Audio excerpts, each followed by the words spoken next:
Bonsoir à tous, nous sommes le dimanche 3 décembre 2017. Voici les titres de ce journal. Le 5e sommet Union africaine-Union européenne qui vient de se tenir à Abidjan a permis l'approbation de plusieurs accords. Sur le continent, plus de 150 milliards de nos francs vont être investis dans le secteur privé.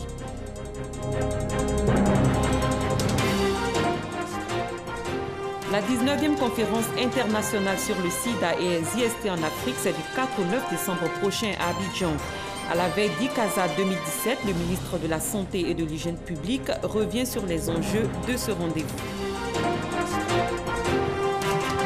En sport, taekwondo, l'Ivoirien médaille d'or aux Jeux Olympiques, Cissé Cheikh Salah a remporté la médaille d'or dans la catégorie des moins de 80 kg à la 4e édition des Grands Prix du taekwondo. La compétition s'est déroulée au Palais des Sports de Trècheville. Bienvenue dans cette édition. Le sommet Union africaine-Union européenne a pris fin le 30 novembre dernier à Abidjan. La rencontre a permis l'approbation de plusieurs accords de financement de l'Union européenne en faveur de l'Afrique. Un investissement de plus de 230 millions d'euros, soit plus de 150 milliards de francs CFA, sera fait dans le secteur privé. Jean-Jacques Kwame. Ces 230 millions d'euros, plus de 150 milliards de francs CFA d'investissement sur le continent africain, permettront d'améliorer l'accès aux microfinances, d'accroître les investissements dans la santé, l'éducation, de favoriser la croissance des jeunes entreprises actives et de promouvoir l'inclusion financière.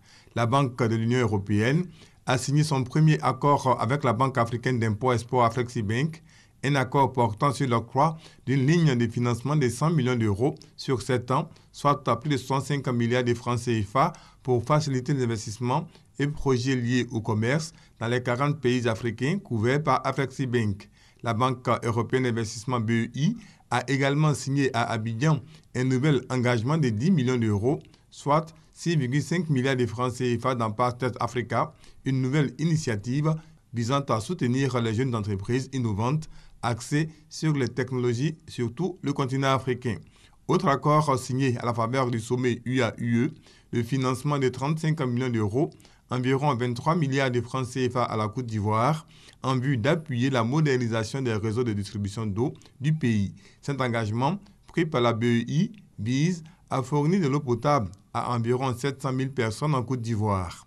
Par ailleurs, la Commission européenne et la Banque européenne d'investissement ont signé à Abidjan un programme de financement d'un montant de 12,8 millions d'euros, 8,3 milliards de francs CFA pour l'amélioration et la modernisation du réseau de transport et de distribution de l'électricité au Sénégal. Objectif, alimenter 55 000 personnes supplémentaires en électricité en Casamance, considérée comme l'une des régions les plus pauvres et les plus touchées par la migration au Sénégal.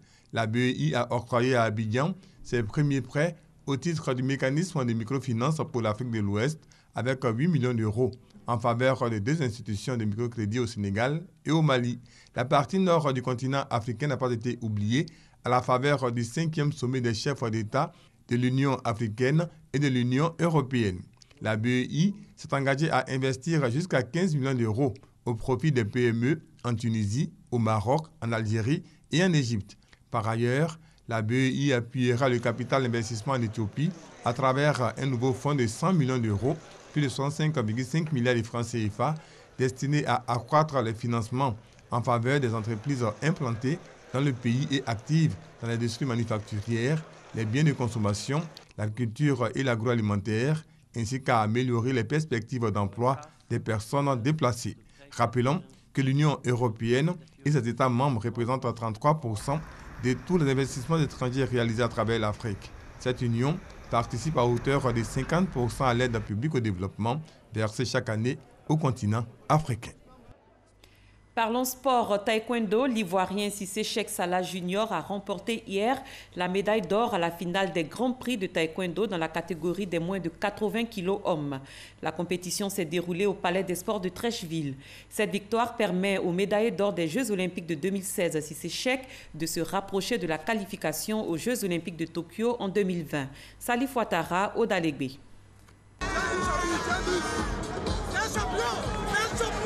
Communion totale le samedi 2 décembre entre l'international taekwondoïne Cissé Cheikh Salah Junior et le public du Palais des Sports. Après un parcours sans faute, l'Ivoirien s'est hissé sur la plus haute marche du podium face au Russe Maxime Kramtchov. En remportant la médaille d'or à la finale de tous les grands prix organisés cette saison, Cissé Cheikh élève davantage son niveau au ranking mondial.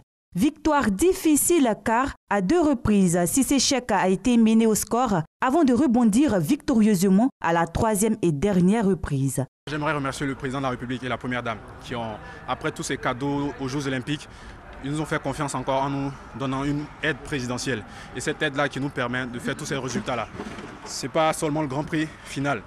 Il y a aussi le Grand Prix de Londres où je fais médaille d'or, le Grand Prix de Rabat où je fais médaille d'or. Avec Bagbirut aussi qui est médaille de champion du monde et qui combat demain. J'aimerais inviter toute la population à la soutenir demain. Et aussi à toute la population ivoirienne, tous les jeunes. Tous les jeunes qui rêvent en ce moment, mais c'est vraiment dur. Je suis un exemple palpable, ça n'a pas été facile. On a travaillé, il y a eu des moments de découragement, mais on n'a pas lâché. Et j'exhorte tous ces jeunes-là à vraiment s'armer de courage.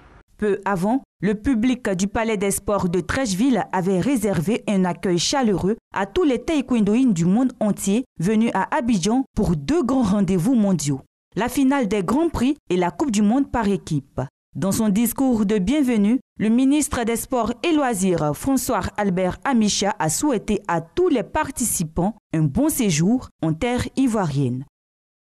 L'Ivoirienne médaillée de bronze des derniers Jeux Olympiques de Rio 2016, Ruth Gbagbi, a pour sa part obtenu une médaille de bronze dans la catégorie des moins de 67 kg, toujours pour le compte de la 4e édition des Grands Prix du Taekwondo qui, je le rappelle, se déroule à Abidjan. Nous sommes le 3 décembre, ce jour marque la Journée internationale des personnes handicapées. À cette occasion, la direction de la promotion des personnes handicapées a initié un forum sur le handicap. Cette rencontre vise à faire le bilan des actions menées par le gouvernement pour améliorer les conditions de vie des personnes handicapées et à dégager des perspectives. Frédéric Oulaï, Francois-Diou. Selon l'Organisation mondiale de la santé et la Banque mondiale, les personnes en situation de handicap représentent environ 15% de la population mondiale. En Côte d'Ivoire, plus de 441 453 personnes sont en situation de handicap et leur intégration dans la société n'est pas toujours facile. Le gouvernement a pris des engagements forts pour le recrutement dérogatoire des personnes handicapées à la fonction publique. Il y a donc des chiffres qui nous permettent de communiquer sur cette bonne pratique, mais également des résultats qui permettent de constater que ce sont des personnes qui apportent de la valeur ajoutée dans l'appareil de production de l'État. La 25e journée des personnes handicapées est l'occasion d'interpeller. Pour des initiatives fortes, les responsables d'associations font des plaidoyers pour la mise en œuvre de la Convention relative aux droits des personnes handicapées. Nous pensons que l'État ou les collectivités ne font pas assez pour notre situation. Il était temps de venir écouter et voir ce que l'État fait ou alors ce que l'État peut faire pour les femmes en situation de handicap. Nous avons nos sœurs qui sont à l'intérieur de la Côte d'Ivoire. Il faut que l'État les aide en les regroupant en coopératives pour qu'elles puissent se prendre en charge. Et justement, il y a des acquis selon la direction de la promotion des personnes handicapées. Des efforts consentis pour améliorer les conditions de vie de cette frange de la population considérée comme vulnérable. Ces dernières années, plus de 1000 personnes vivant avec un handicap ont été intégrées dans le tissu social selon le ministère de l'Emploi et de la Protection sociale. Des projets sont même mis en œuvre. Le projet, c'est d'avoir dans les classes de l'éducation nationale, de l'enseignement technique, de la formation professionnelle, des enfants de Côte d'Ivoire, qu'ils soient handicapés moteurs ou handicapés sensoriels, ou qu'ils soient des enfants dits bien portants, que tout le monde soit dans la même classe. La direction des écoles, collèges et lycées des personnes handicapées prévoit aussi, dans son projet de formation, étendre l'ouverture des écoles préscolaires et secondaires aux localités de l'intérieur du pays. Après le sommet Union africaine-Union européenne, place à la tenue ici en Côte d'Ivoire de la 19e conférence internationale sur le sida et les IST en Afrique.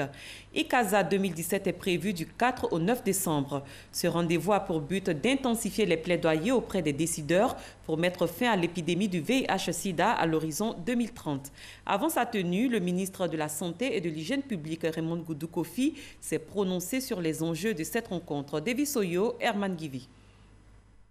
Après la journée mondiale de lutte contre le sida, la Côte d'Ivoire va vivre ce qu'on appelle la semaine du sida, avec la 19e conférence internationale sur le sida et les IST en Afrique. C'est la deuxième fois que la Côte d'Ivoire abrite l'événement. Tenant compte de sa position stratégique en Afrique de l'Ouest et surtout du leadership du président Alassane Ouattara dans la lutte contre le VIH, la Côte d'Ivoire abrite donc ICASA 20 ans après. Notre pays servira à nouveau de plateforme pour cette 19e édition de ICASA, permettant de mieux appréhender les politiques de la riposte africaine, on appelle ça MDJ, c'est-à-dire Millennium Development Goals, et les objectifs de l'UNIDIS-SIDA de 0 nouvelle infection, 0 cas de sida, 0 décès en accord avec les initiatives 90-90-90. La Côte d'Ivoire veut assurer un véritable succès à ICASA 2017. Pour ce faire et pour assurer un véritable succès de cet événement, il a été mis en place au niveau national un comité multisectoriel de pilotage. Ce comité, comprenant les représentants des différents ministères techniques clés, des agences du système des Nations Unies, les acteurs du secteur privé, les communautaires et la société civile, se sont réunis afin d'assurer un succès à cette conférence. 6 jours d'échange sur les dernières découvertes dans le domaine du sida et sur les succès dans la lutte. Dans le monde, les nouvelles infections à VIH ont diminué de 18% de 2010 à 2016, passant de 2,2 millions à 1,8 million. Les décès liés au VIH ont diminué de 48% depuis le niveau le plus élevé, qui est celui de 2005. En Afrique de l'Ouest et centrale, entre 2010 et 2016, les nouvelles infections à VIH ont diminué de 9% et le nombre de décès liés au VIH dans la région a diminué de 21%. Chez nous, en Côte d'Ivoire, une tendance très nette à la baisse de la prévalence de l'infection à VIH qui est passée de 4,7% à 3,7%, et ceci de 2005 à 2012. Les estimations situent la prévalence à environ 2,7%, et cela en 2016 selon l'ONU-SIDA. Dans le cadre de la réponse au sida, plusieurs actions sont menées par le gouvernement. L'institution de la gratuité de l'accès à la prévention, au traitement ARV et au bilan biologique VIH. La délégation du dépistage VIH aux agents communautaires et au personnel de soins non laboratoires, avec l'institution du dépistage par des tests rapides par piqûre au bout du doigt. La promulgation de la loi du 14 juillet 2014 portant prévention, protection et répression en matière de lutte contre le VIH et le sida en Côte d'Ivoire depuis 2014. L'adoption en 2017 de la directive du tester et traiter tous, qui recommande de mettre sous traitement antirétroviral toutes les personnes dépistées positives au VIH sans condition d'éligibilité et une offre de soins différenciée selon que le patient est stable ou non stable. La Côte d'Ivoire est sur la bonne voie pour mettre fin à l'épidémie du VIH-Sida d'ici 2030, selon la ministre de la Santé, Raymonde Goudou-Kofi. C'est reparti pour l'opération Grand Ménage. La 10e édition de cette campagne de salubrité a été lancée à Grand-Bassam par le ministre de la Salubrité, de l'Environnement et du Développement durable. Anne-Désirée Oloto a exhorté les populations à un comportement éco-citoyen en maintenant propre leur environnement et leur cadre de vie. Grâce Kando. Bassam. Nous sommes sur l'une des plages de cette ville historique, patrimoine mondial de l'UNESCO. Marius et ses amis sont à la tâche pour maintenir ce site propre qui accueille de nombreux visiteurs. Leur association fait du bénévolat. Leur mission, assainir les plages de Grand-Bassam en les débarrassant de toutes les ordures. Nous ramassons les sacs, les sachets, nous ramassons les débris laissés par la mer. Nous ramassons aussi ce que les usagers qui viennent visiter la plage laissent. C'est une façon pour nous de rendre notre environnement propre. Une action qui cadre avec la vision du gouvernement, initiateur du Grand Ménage. L'opération vient de faire escale pour sa 10e édition dans la ville historique de Grand-Bassam. Grand-Bassam, première ville touristique de Côte d'Ivoire, Grand-Bassam est condamné à être propre.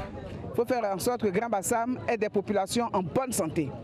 Nous sommes venus les encourager à poursuivre leur engagement donc, dans cette politique grand ménage. Et nous voulons que Grand Bassam soit la prochaine ville la plus propre de Côte d'Ivoire. Nous voulons que Grand Bassam donne l'exemple à toute la Côte d'Ivoire. Actuellement, nous sommes donc une ville avec beaucoup de visiteurs étrangers, beaucoup de touristes. Et au-delà, il y a beaucoup de séminaires et de rencontres qui se tiennent ici à Bassam. Et donc, l'image que ces personnes qui viennent à Bassam doivent garder, c'est l'image d'une ville propre. Mouvement, association, autorité préfectorale, tous adhèrent à l'opération. Notre action est celle de pouvoir coordonner l'ensemble des activités de salubrité, de sensibiliser, d'informer, de participer à la mobilisation des ressources pour permettre de conduire ces opérations à terme. Un comité départemental de salubrité et d'hygiène a été installé. Sa mission, sensibiliser les populations aux notions de propriété, leur inculquer les bons réflexes pour un environnement propre. Dans le domaine des transports, la lutte contre l'extrême surcharge sur les routes a débuté vendredi dernier. La mesure s'inscrit dans le cadre de l'application du règlement 14 de l'UEMOA qui vise à protéger les routes et éviter les accidents. Francis Boifou. Autoroute du Nord, PCAL 23, station de paysage à basse vitesse d'Alokwa. Au passage de ces deux camions à destination de l'Interland, le compteur indique une surcharge. La réaction de l'opérateur en charge des paysages est immédiate. Le premier camion a une surcharge de 12 tonnes 20 qui a été facturé à 11 000 francs la surcharge sur l'Interland. Donc le total de sa facture fait 46 000 francs avec les 2 000 francs du frais de paysage. Le deuxième camion, il a une surcharge sur le Cieux, 1 tonne 300. Il a 11 000 francs aussi pour l'Interland comme surcharge. Et plus les frais de paysage, ça lui a fait 16 500 francs la facture. Si c'était un extrême surcharge, on allait multiplier la surcharge par 60 000 francs. La lutte contre l'extrême surcharge a démarré vendredi en Côte d'Ivoire. Tout véhicule qui sera en dépassement de 40% de son poids et de sa surcharge donc sera donc pénalisé et sera taxé à hauteur de 20 000 francs la tonne surchargée si c'est un trafic national et de 60 000 francs par tonnage surchargé si c'est un trafic international. À compter de mars 2018, il va y avoir ce qu'on appelle la tolérance zéro. Ce qui veut dire que si le véhicule a droit à 20 tonnes de façon réglementaire, ce véhicule ne peut plus charger 20 tonnes et 1 kg. La Fédération ivoirienne des consommateurs, le Réveil, dit également non à la surcharge. Après une visite au fonds d'entretien routier fait au plateau et à la station de paysage à basse vitesse d'Alokwa, Soumaoro Ben Mfali et ses camarades appellent à l'application stricte du règlement 14. Lorsque les routes sont dégradées et que les véhicules viennent surprise de ces gros trous-là, donc ça provoque beaucoup d'accidents. Et ensuite encore, on est obligé de prendre de l'argent chaque fois dans les caisses de l'État pour réparer les routes. Et cet argent, on peut le prendre pour équiper les écoles, les centres de santé. La surcharge est la principale cause de dégradation de la route selon des experts. Pourtant, cette route demeure le principal support de transport avec environ 90% du trafic voyageurs et des biens en Afrique de l'Ouest. Le Conseil des ministres en charge des infrastructures et des transports routiers de l'UEMOA invite au respect des tests en matière de transport de marchandises. La 4e édition du Salon international de l'agriculture et des ressources animales était au cœur du magazine de ce dimanche. Madame Condé Touré-Dienebou, commissaire générale du Sahara 2017, a été reçue par Alvor Assa. Elle s'est exprimée sur la transformation structurelle de l'économie agricole face au changement climatique. Nous vous proposons un extrait de leur entretien. Nous avons comme ambition, et je pense que cette ambition est en train d'être réalisée, de positionner le Salon international de l'agriculture et des ressources animales d'Abidjan comme le salon de l'agriculture de l'Afrique de l'Ouest. Et cette année, nous avons décidé d'aborder un défi qui est le changement climatique, pour voir quels sont les paradigmes qu'on peut changer sur toute la chaîne des valeurs, c'est-à-dire de la ferme à la table ou de la fourche à la fourchette, et je dirais même de la daba au talier. Un salon, c'est d'abord les expositions, mais en dehors de ça, il y a la partie scientifique que nous organisons sur le thème qui a été choisi. Et cette année, nous avons eu 35 rencontres qui ont été organisées sur les thèmes en question. Il y a eu 4 conférences. Disons que nous avons accueilli 19 délégations ministérielles venues de 17 pays. Et à entendre les délégations qui sont venues, nous pouvons dire que chaque délégation a pu tirer son épingle du jeu. Mais nous avons instruction ferme. Comme j'ai dit tantôt, le SARA se bonifie au fil des éditions. Et nous comptons mieux faire. Et nous avons l'esprit ouvert. Nous ne faisons pas de l'autosatisfaction. Parce que pour nous, l'autosatisfaction, c'est le début de la régression. Tout à fait. Et donc, nous ne voulons pas faire de l'autosatisfaction. Nous avons l'esprit ouvert. Nous avons offert au monde agricole un SARA en 2017 et nous attendons les critiques. Les critiques afin de mieux leur offrir en 2019 et les éditions futures.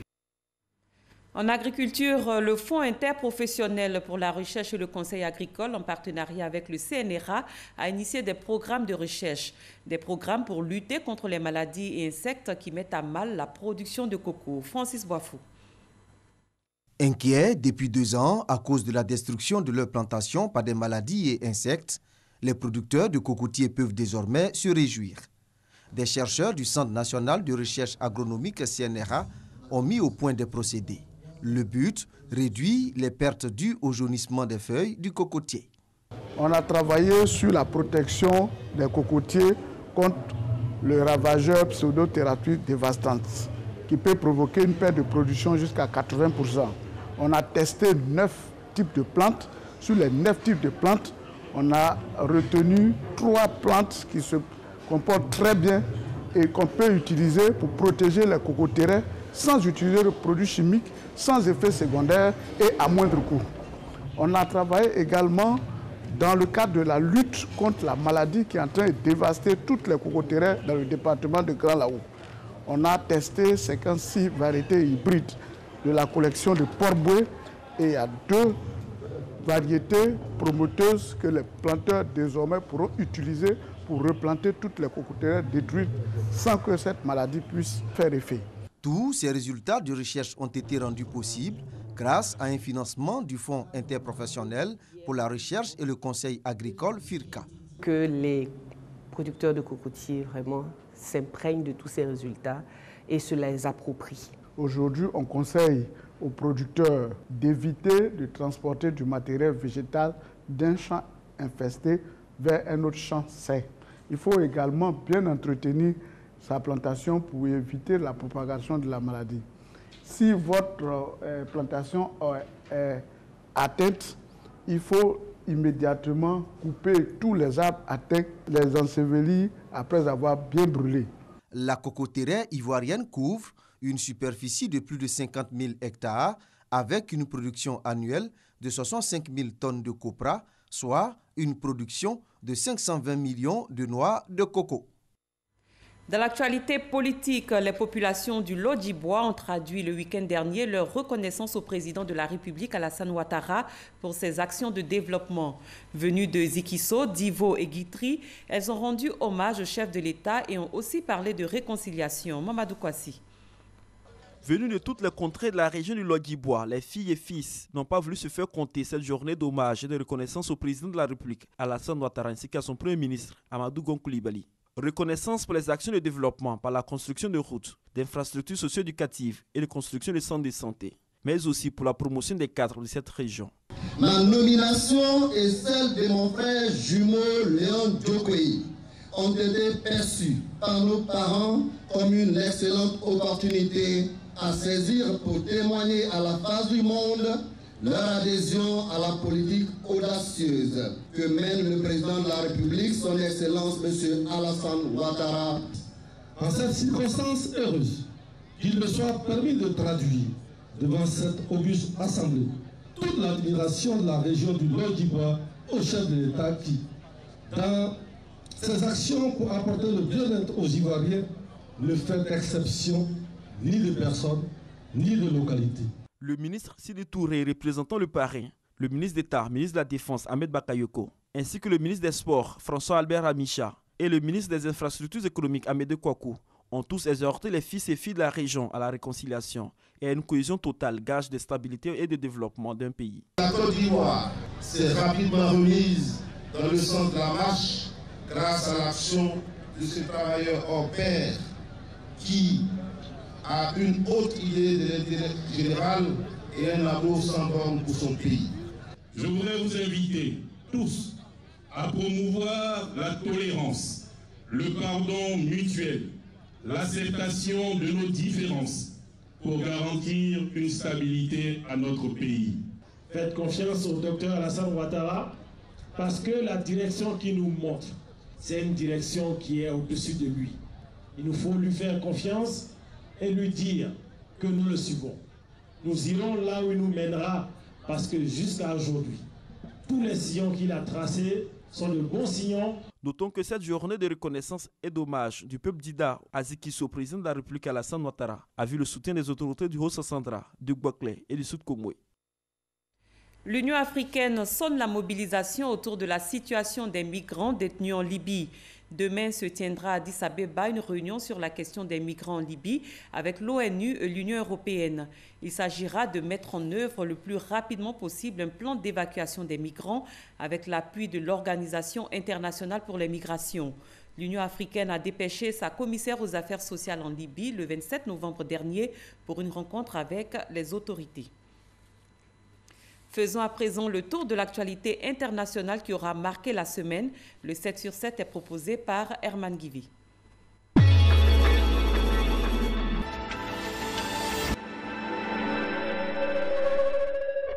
Au Liban, Saad Hariri a déclaré lundi dernier qu'il souhaitait rester Premier ministre du Liban, mais que sa décision dépendrait des discussions en cours sur l'implication du puissant mouvement chiite libanais, le Hezbollah, dans des conflits régionaux.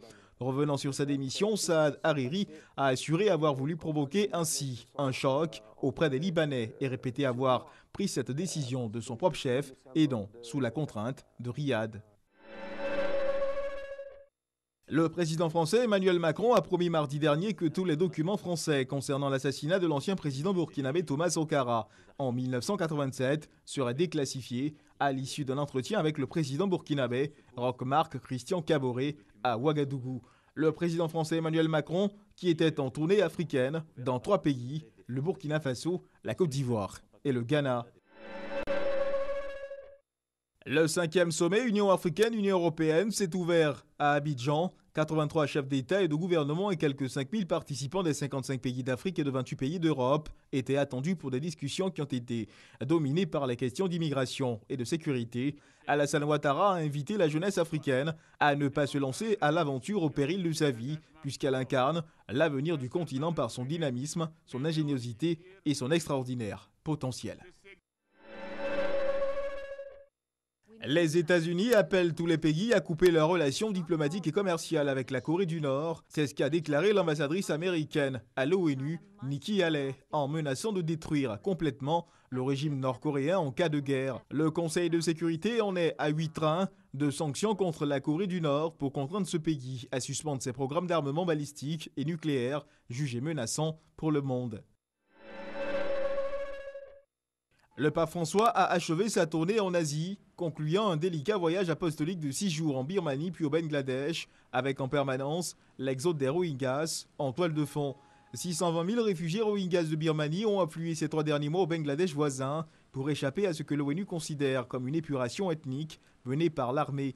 S'il ne s'est pas rendu dans la région des camps, dans le sud du Bangladesh, le pape François a en revanche rencontré 16 de ces réfugiés à Dhaka. Après ces entretiens, le pape François leur a publiquement demandé pardon pour leur souffrance dans l'indifférence du monde. Le gouvernement du Honduras a décrété l'état d'urgence pour mettre fin aux manifestations de l'opposition qui se multiplient à travers le pays contre une supposée fraude électorale lors de la présidentielle de dimanche dernier. Plusieurs jours après l'élection présidentielle, le Honduras n'a toujours pas de vainqueur, l'autorité électorale ayant annoncé un recomptage de certains procès-verbaux jugés litigieux. Le président américain Donald Trump a rendu hommage à Rosa Parks, pionnière de la lutte pour les droits des Noirs américains, dans une vidéo qu'il a publiée. Selon le président américain, aujourd'hui les États-Unis sont une nation meilleure, un pays plus équitable et un peuple plus uni, à cause du courage de Rosa Parks. Donald Trump a également décidé de retirer les États-Unis d'un pacte mondial de l'ONU visant à améliorer la gestion internationale des migrants et réfugiés, jugé incompatible avec sa politique migratoire, annonce faite par la mission américaine auprès des Nations Unies.